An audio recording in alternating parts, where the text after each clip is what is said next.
Alright, everybody. It's me again, Topsy, and we are here with a game that will probably get me in trouble, but it is what it is. Holy fucking... that's loud. Hang on. Let me just fix that real quick so I can hear myself speak. We're here tonight with Wolf Tales, a visual novel that I bought a very long time ago and then never played. So, here's the deal. The fun thing about being a variety gamer and having a channel for variety content is that I get to play basically whatever I feel like playing.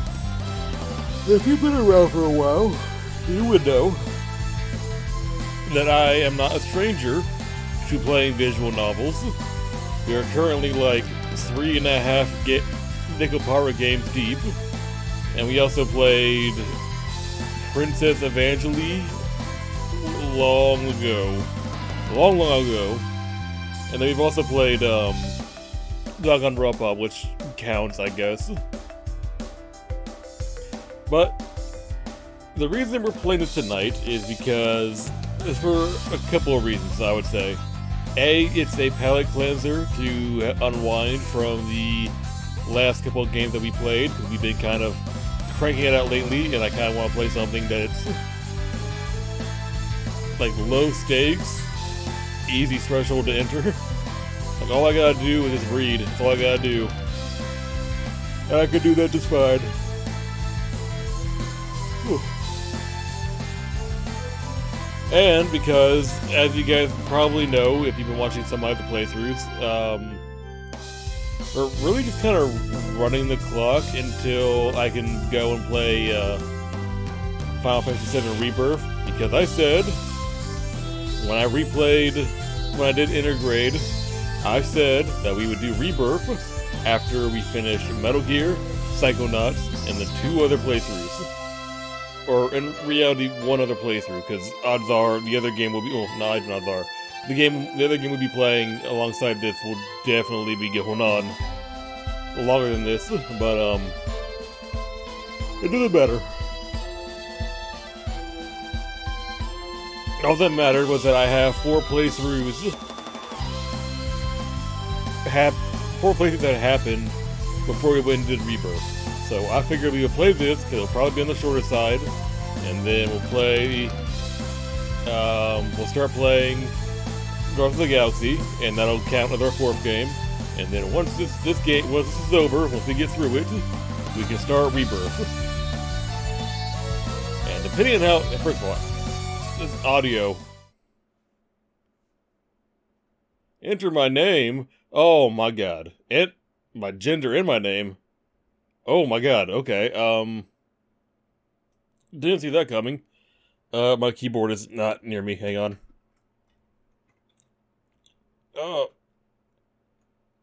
T-O-P-S-Y. Topsy and male. Do I hit enter? Yes, I do. Okay, at least I was quiet.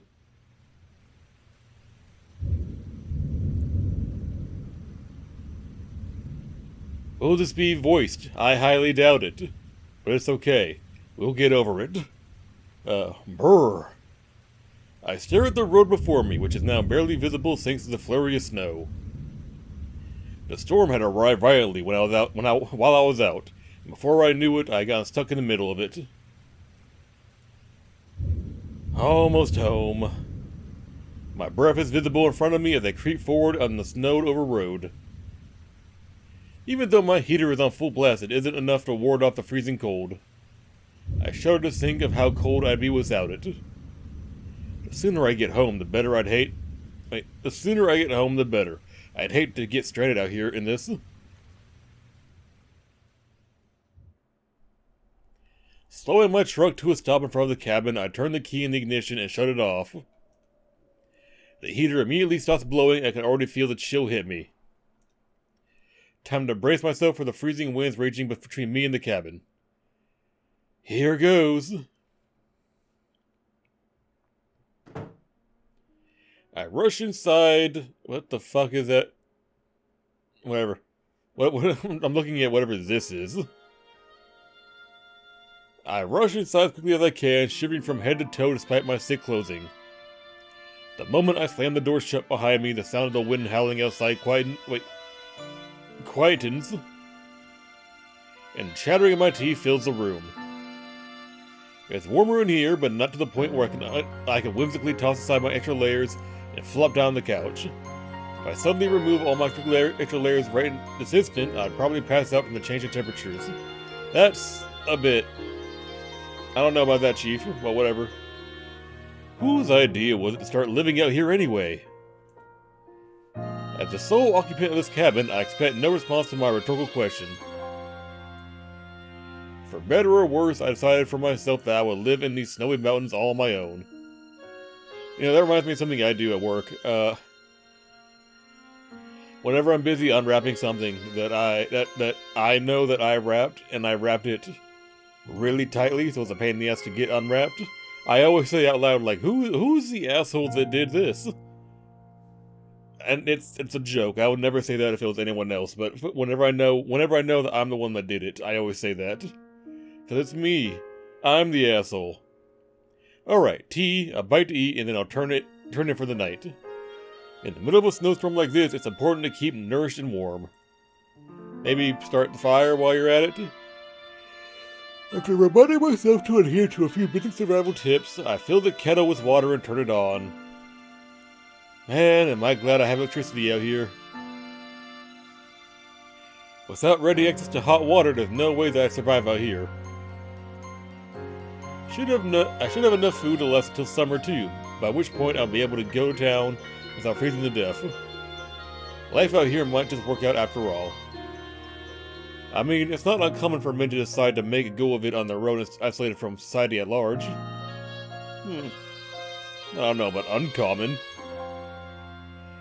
I'd found it a relatively easy adjustment to begin living out here.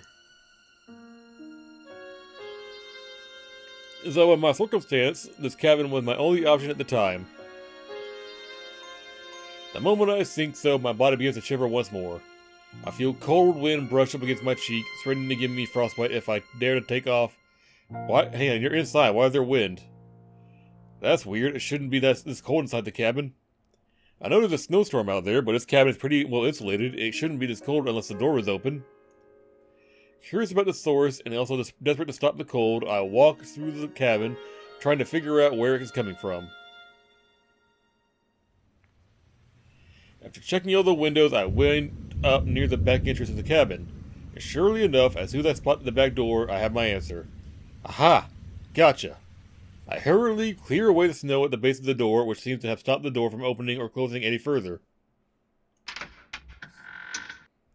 I then close the door, lock it, and move a few things in front of the door to prevent it from opening even if the lock were to break.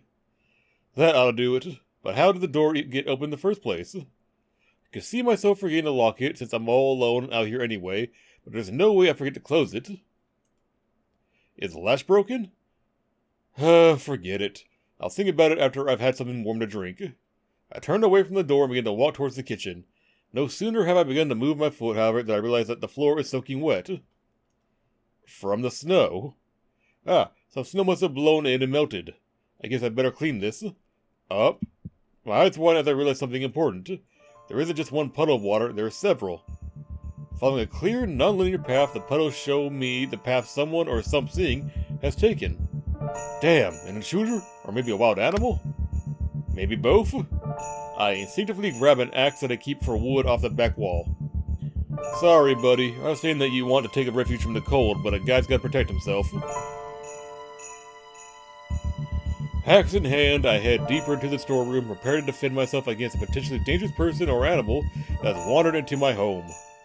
Moving even further inside, I cautiously move around the table and...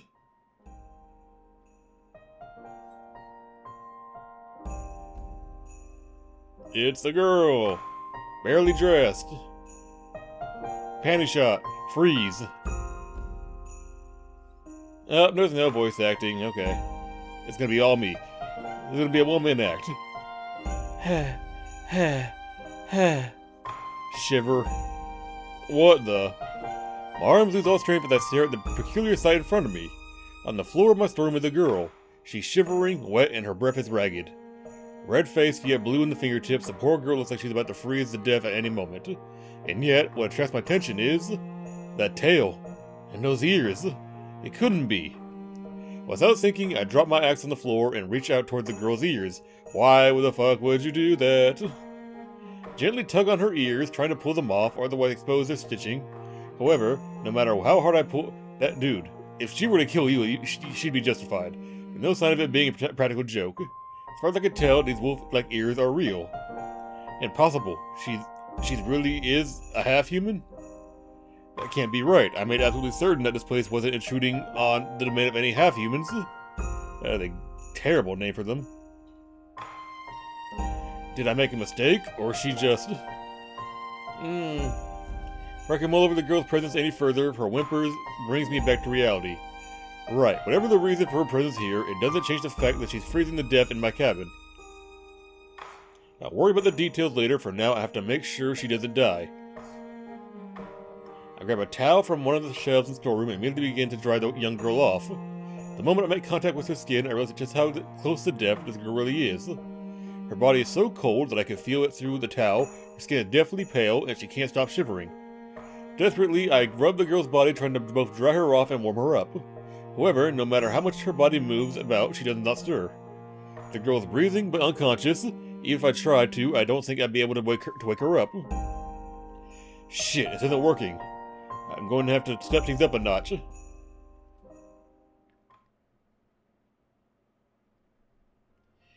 Many hours pass by as the unconscious wolf girl continues to rest. Over time, her breathing gradually becomes less ragged and color returns to her skin. The incessant shivering comes to an end, her lips stop quivering, and a faint yet peaceful smile appears on her face. While it's still too soon to rest easy, it seems like the girl is going to be just fine. Phew, I was worried for a while there, but it looks like things have finally calmed down. I guess some dry clothes and a long sleep in the warm cabin were all she needed. Feeling good about myself for having been able to help out, I watched the girl sleep for a while and then contemplate what to do next. The snowstorm has died down now, so I should probably have this girl leave as soon as she wakes up. Dude, she's like barely wearing any clothes. You want to go out in the snow? Though I suppose I could at least feed her first. She must be famished after sleeping for so long and almost freezing to death. It would be hard for me not at least. While I'm in the middle of thinking out loud, the wolf girl finally begins to move. What starts out as a faint groan turns to a visible movement on her part. The girl's eyelids twitch, and I can see her lips trembling. In a matter of seconds, she will no doubt open her eyes. There we go. Authentic. That was quite a... Huh? The girl's eyes open wide as she starts to gain her bearings. Her eyes dart around the room, trying to fill in the blanks of her memory. Oh, yes, I remember now. I got caught up in a snowstorm, didn't I? I finally found shelter, but I thought my mind was just playing tricks on me as my body started to shut down. Am I really alive? You sure are, at least as far as I can tell. Ah! The girl jumps in fright as she finally notices my presence. You are, this is... The girl tries to speak, but fails to formulate a proper sentence. With that being the case, I decided to explain the situation to her, giving her time to calm down. I found you in my storeroom, shivering unconscious on the floor. I dried you off and brought you inside, but it was hard to tell if you were going to survive or not. Your fingertips have already started to turn blue by the time I found you, and your breathing was a complete mess. Listening to my calm explanation, the girl looks down at herself. She pinches her clothing, seemingly surprised at how clean and dry they are. My clothes? Did you... I avert my gaze. Yeah, I did. Before you say anything, it's not like I was trying to peek, okay? Your clothes were wet, and you were at risk of freezing to death. I couldn't just leave you like that. Just like me, the girl blushes and looks away. Wolf girl or not, she must surely be embarrassed to have had her body seen by a stranger, a human male no less. rather than adopt an expression of anger, however. Thank you. Huh? The girl forces herself to look at me once more. With eyes filled with sincerity, she continues to speak. I am a trespasser.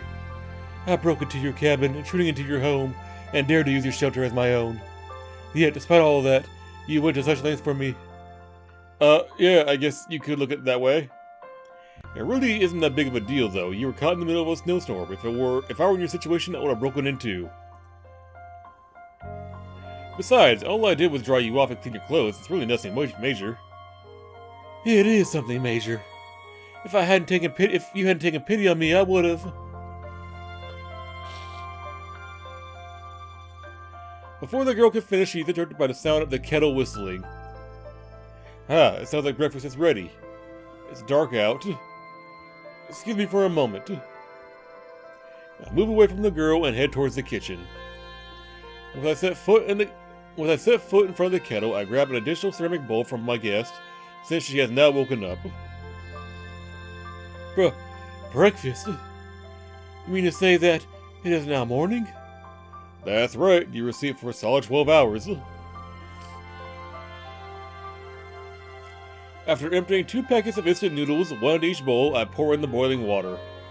I then place a fork in each bowl and bring them back to the living room, careful not to let the water spill over the sides. Alright, here you go. Make sure to give it a few minutes to cook before you eat it. As I set the bowl down on the table in front of the girl, she stares at it quizzically. Eat this? What is this, some kind of soup? Kind of, they're instant noodles. All you need to do is put the noodles in a bowl, add hot water, then wait a couple minutes. They're quick, easy, warm, and quite tasty. You can stir my noodles around with my fork as I speak. Watching me carefully, the girl hesitantly picks up her fork, stares at it for a moment, and then mimics my action. Yeah, that's good. Just like that. You gotta stir them up a little bit so that the flavoring is distributed evenly. The flavoring? It adds additional flavor to the otherwise bland noodles. Have you ever eaten instant food before? The girl shakes her head. I'm familiar with many aspects of human culture, including some which our respective races do not share. Even so, instant food is entirely a new concept to me. Is that right? Stare at the girl in partial surprise as she responds with unexpected eloquence. Far from my mental image of half humans being savages, this girl seems to be more human than wolf. Can I give her an accent? What kind of accent will I give her? I'm not really good at accents, aside from, like, southern, but... What? Oh my goodness, I just realized something. I've been preying on your kindness, yet I haven't given you my name. Oh, as for yours. No, that's horrible. No, I'm not gonna do that. Yes, I guess you're right. Doesn't really matter, though. It's not like you'll be staying. I need to find a way to do her voice right. I am Marari. My pack resides on the other side of this mountain. I was away from the pack when the snowstorm hit, and I wound up being unable to return to them. Thank you again for taking care of me. Speaking almost too quickly for me to understand her, Marari introduced herself in a panic. She takes a few quick breaths immediately afterwards, then finally begins to calm down once again. Pleased to meet you, Marari. My name is Topsy. I've been living in this cabin by myself for... Topsy. Yes?